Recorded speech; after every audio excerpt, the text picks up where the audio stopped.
Donc, je m'appelle Naïl Verndoy, je suis enseignant d'histoire-géographie, donc certifié d'histoire.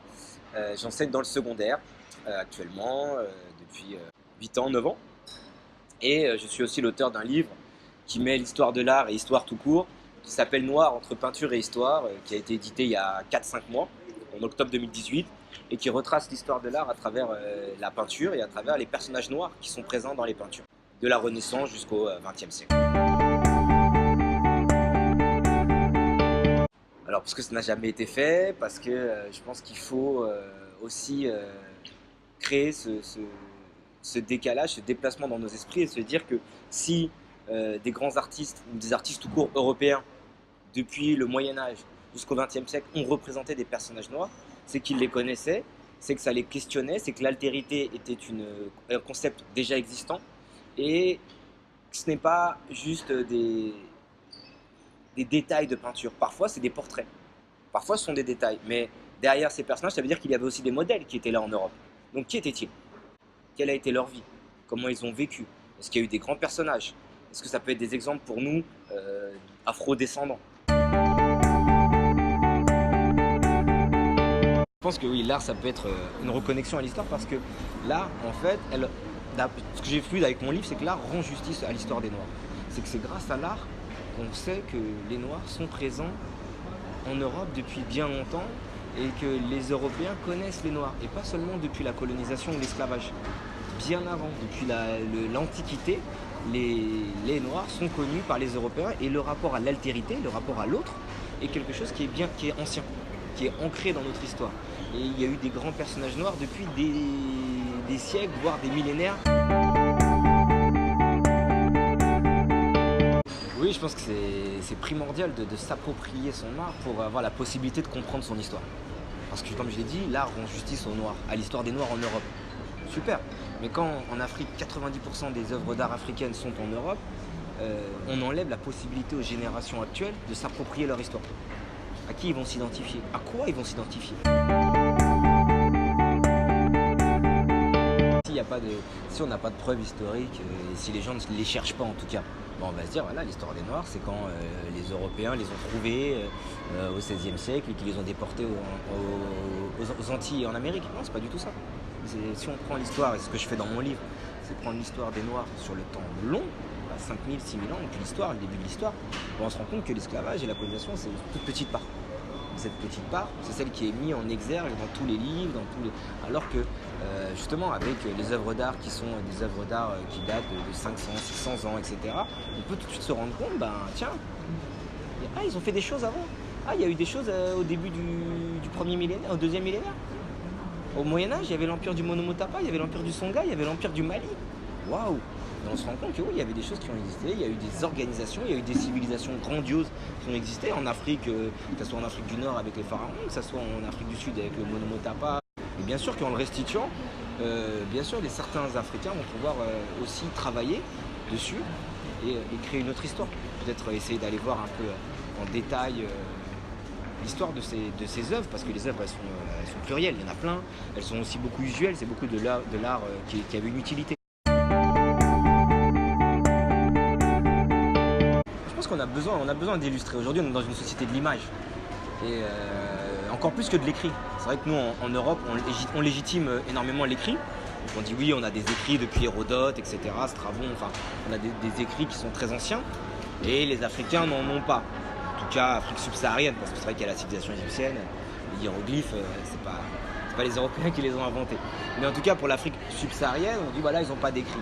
Mais aujourd'hui, on est dans une autre société. Donc la société de l'image, et du coup, oui, on a besoin d'illustrer les paroles, d'illustrer les écrits, et l'image est très importante, on le voit à travers les Instagram, les Snap, etc. Et c'est aujourd'hui, oui, on ne peut pas seulement avoir l'oral, même s'il faut légitimer l'oral en Afrique, parce que c'est une source finalement de savoir.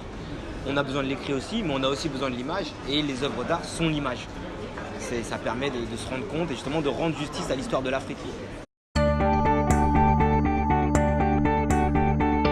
Je pense qu'avec cette spoliation, les Africains, ils ont peu de possibilités finalement de comprendre leur histoire. Comment ils vont comprendre leur histoire s'ils n'en ont pas, s'ils n'ont pas de traces?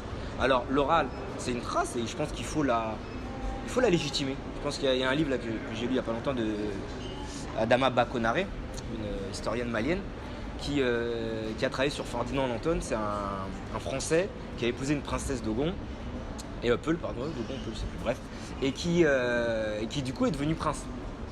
Et ce qui est intéressant, c'est que dans son livre, elle l'écrit à travers la parole d'un griot. Et donc je trouvais ça intéressant de mêler à la fois l'histoire, parce que c'est une historienne, donc assez précis, il y a des notes de bas de page, etc. C'est comme on l'aime les historiens, c'est très documenté. Et en même temps, c'est la parole d'un griot qui raconte cette histoire à quelqu'un qui vient retrouver son ancêtre, etc. Donc c'est peut-être ce lien qui est en train de se faire justement entre les anciennes générations qui faisaient peut-être tout à l'oral avec la nouvelle génération qui a aussi besoin d'écrit pour aussi légitimer quelque chose et pour pouvoir l'étudier à la façon d'aujourd'hui.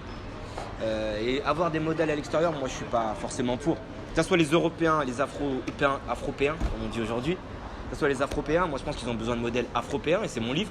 Alors, dans mon livre, il y a 150-200 personnages afropéens qui ont été dans plein de milieux et qui sont importants pour nous en Europe. Et que les Africains, ils ont besoin de modèles à eux.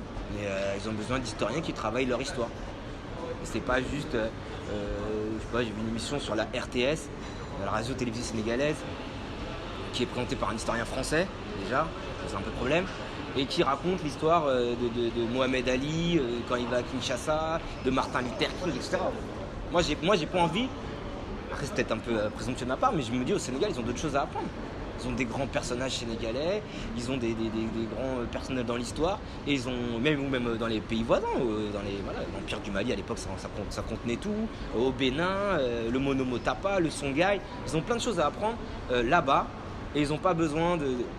Il faut les connaître parce que l'histoire c'est universel, on a besoin de connaître Martin Luther King et son combat, honnêtement je lui crache pas du tout, il a fait un super combat, Mohamed Ali aussi à sa manière, etc. Ce sont des exemples universels. Mais on a aussi besoin d'exemples plus proches de nous, je pense. Et c'est vrai que moi en France, quand j'étais petit, j'avais pas d'exemple proche de moi. Je sais pas, ça se trouve, j'étais même fan de Napoléon quand j'étais petit, je sais pas. Alors que j'ai appris qu'il a remis l'esclavage, j'ai appris plein de choses finalement. Alors que quand j'étais petit, c'était un modèle. Je dis, il est fort, ou Jeanne d'Arc, des choses qui ne me ressemblaient pas forcément. Mais il faut les connaître, mais il faut pas s'arrêter à ça. Quand je vois ce qui se passe ou les articles qui passent dans mon fil d'actualité Facebook, etc., c'est vrai que pour moi, il y a quand même une scission entre tous ces gens qui sont les penseurs et la base. C'est-à-dire que c'est comme la politique, on voit qu'il y a une scission entre les gilets jaunes qui sont là, qui existent tous les samedis, qui manifestent, et puis la base qui est là, parisienne, bien pensante, quarantenaire, etc., très peu métissée socialement, ethniquement, etc. Donc il y a cette scission. Et je pense que cette scission, elle est aussi dans les penseurs. Donc, ce que pensent les Français, moi je ne suis pas parlé pour personne, je ne sais pas ce qu'ils pensent. En tout cas, ce qu'on voit dans les articles, c'est que les gens, et pour l'instant, j'ai pas l'impression que ce soit trop des penseurs, entre guillemets, trop pour la restitution. Quelques-uns, oui, mais pas globalement. Et parce qu'on est attaché à notre histoire, on est attaché à la culture. Et finalement, la culture aujourd'hui en France, c'est très important.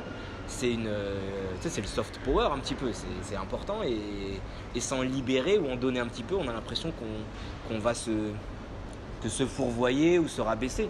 Alors que quand je sais qu'il y a 70 000 œuvres ou 85 000 œuvres au musée du Quai Branly, c'est pas en donner 3 000 ou en restituer 3 000, plutôt que donner, qui va nous ruiner. Et ça peut même créer des super rapports, c'est-à-dire qu'on peut avoir des échanges. Peut-être que demain, il y aura d'autres échanges. Peut-être si on découvre de nouvelles œuvres en Afrique, ils auront envie de les prêter pour des expos temporaires. Là, il y a une expo à Toutankhamon à Paris sur l'Égypte. Il y a plein de choses qui ont été prêtées par le musée égyptien du Caire, qui viennent ici. Puis après, elles vont aller, je crois que l'exposition, c'est une exposition qui est faite par un fonds américain, donc elle va faire le tour du monde. Et c'est ce qui est intéressant, c'est de voir qu'un petit peu aux États-Unis, un peu là, etc. Et puis après, ça retourne au Caire. Pourquoi pas? Et après, pourquoi pas les prêter? Moi, je suis pas pour fermer la culture et dire que tout ce qui est œuvre d'art africaine doit être en Afrique. Mais en tout cas, tout ce qui est œuvre d'art africaine ne peut pas rester en dehors de l'Afrique à 90%. C'est pas possible. On ne peut pas continuer comme ça.